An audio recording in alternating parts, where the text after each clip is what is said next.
Pattambi പെരുമുടിയൂരിൽ railway അടിപ്പാതയുടെ നിർമ്മാണം വീണ്ടും തുടങ്ങി. മഴക്കാലം വരുന്നതിന് മുൻപ് അടിപ്പാത തുറന്നു കൊടുക്കാനാണ് ലക്ഷ്യം. വിദ്യാർത്ഥികൾ ഉൾപ്പെടെയുള്ളവരുടെ റെയിൽപാളം മുറിച്ചു കടന്നുള്ള അപകടകരമായ യാത്രയ്ക്ക് അടിപ്പാത വരുന്നതോടെ പരിഹാരമാകും.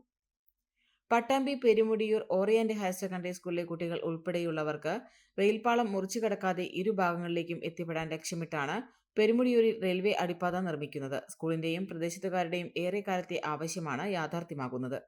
കഴിഞ്ഞ വർഷമാണ് റെയിൽവേ 95.36 ലക്ഷം രൂപ ഇതിനായി നീക്കിവെച്ചത്. കഴിഞ്ഞ വേനലിൽ ഇതിന്റെ പ്രവൃത്തികൾ തുടങ്ങിയിരുന്നു. എന്നാൽ മഴ തുടങ്ങിയതോടെ പ്രവൃത്തികൾ നിർത്തിവെക്കുകയായിരുന്നു. ഇപ്പോൾ പാടത്തെ വിളവെടുപ്പും പൂർത്തിയായ സാഹചര്യത്തിലാണ് പ്രവൃത്തികൾ പുനരാരംഭിച്ചത്. 14 മീറ്റർ നീളത്തിലാണ് അടിപ്പാതയുടെ നിർമ്മാണം. 1.85 മീറ്റർ ഉയരവും 2.50 മീറ്റർ വീതിയും അടിപ്പാതയ്ക്കുണ്ട്. കോൺക്രീറ്റ് ബോക്സ് നിർമ്മാണം നേരത്തെ തന്നെ പൂർത്തിയാക്കിയിരുന്നു. ഇനി റെയിൽവേ പാളത്തിന് താഴെയുള്ള അടിഭാഗം തുരക്കാനും കെയ്രിൻ വഴി കോൺക്രീറ്റ് ബോക്സ് തള്ളി അടിയിൽ സ്ഥാപിക്കാനുള്ള പണിയാണ് അവശേഷിക്കുന്നത്.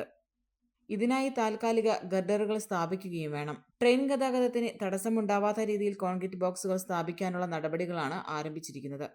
ഏപ്രിൽ മാസത്തോടെ തന്നെ പ്രവൃത്തികൾ പൂർത്തിയാക്കാനായാണ് അധികൃതർ ലക്ഷ്യമിടുന്നത്.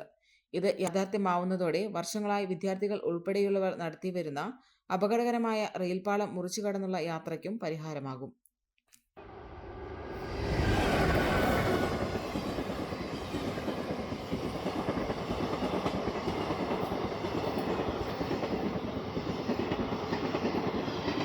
പെണ്ണുകുതിക്കും പെണ്ണിനെ കുതിപ്പിക്കുന്ന കനക ഘടകാഭരണങ്ങളുടെ കമനീയ ശേഖരവുമായി പട്ടാമ്പി പട്ടണത്തിന്റെ Kanaka Kottaram Manukkas gold and diamonds, Manukkas tower, railway over ബ്രിഡ്ജിന് സമീപം മെയിൻ റോഡ്, പട്ടാമ്പി.